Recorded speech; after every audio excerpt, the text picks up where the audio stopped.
जय गुरुदेव। संबंध उस समय की बात है जब लोग साहूकारों से रुपए ब्याज पर लेते थे और अपनी बचत को साहूकारों के पास ब्याज पर ही जमा भी करते थे। एक पंडित जी ने एक साहूकार के पास 500 रुपए ब्याज पर रख दिए। उन्होंने सोचा कि जब मेरी बेटी की शादी होगी तो मैं ये पैसा ले वापस ले लूंगा। कुछ सालों के बाद जब बेटी सयानी हो गई और उसके ब्याह की बात चलने लगी तो पंडित जी उस साहूकार के पास अपना धन वापस लेने गए। साहूकार ने नकार दिया और बोला, आपने कब मुझे पैसा दिया था? बताइए, क्या मैंने कुछ लिख कर दिया है? पंडित जी साहूकार की इस हरकत से बहुत ही परेशान हो गए और बड़ी चिंता में डूब गए। पंडित जी राजा के यहाँ भी जाते थे। उन्होंने सोचा कि क्यों न राजा से इस बारे में शिकायत कर दूं।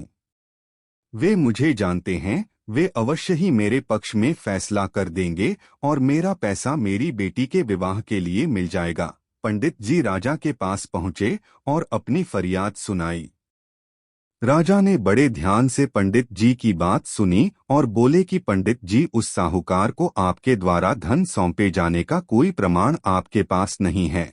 कानूनन शासन साहूकार पर कोई कार्रवाई नहीं कर सकता, परंतु एक उपाय बताता हूँ। राजा ने आगे कहा, कल हमारी सवारी उधर से निकलेगी। तुम उस साहूकार की गद्दी पर उसके पास में ही खड़े रहना। दूसरे दिन राजा की सवारी निकली। बहुत से लोगों ने फूलमालाएं पहनाई, किसी ने आरती उतारी। पंडित जी उसी साहूकार के पास खड़े थे। जैसे ही राजा ने पंडित जी को देखा तो उसने उन्हें प्रणाम किया और कहा, गुरु जी, आप यहाँ कैसे? आप तो हमारे गुरु हैं, आइए इस बग्घी में मेरे साथ बैठ जाइए। बग्घी में जाकर पंडित जी ने राजा को साधुवाद देते हुए अनेकों आशीर्वाद दिए। वो साहूकार यह सब देख रहा था। उसने भी राजा की आरती उतारी। कुछ समय रुककर राजा की सवारी आगे बढ़ गई। थोड़ी दूर चलने के बाद राजा ने पंडित जी को बग्घी से नीचे उतार दिया और कहा, पंडित जी, हमने आपका काम कर दिया है। अब वह साहूकार निश्चित ही आपसे संपर्क करेगा।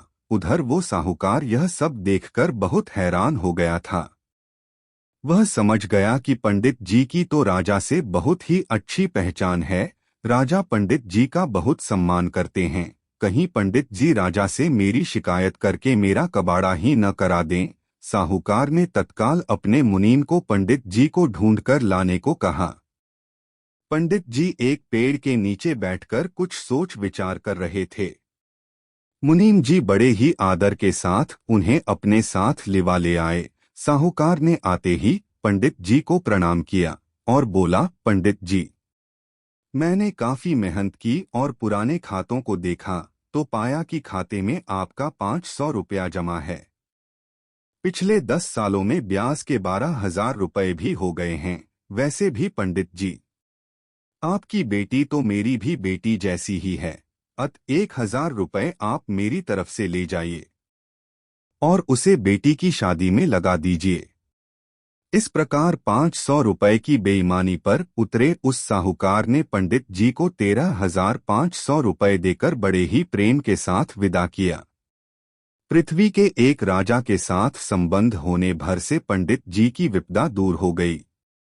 अगर हम इस दुनिया के राजा यानी कि परमात्मा से अपना संबंध बना लें तो किसी भी समस्या, कठिनाई या फिर किसी भी तरह के अन्याय का तो कोई प्रश्न ही नहीं उत्पन्न होगा।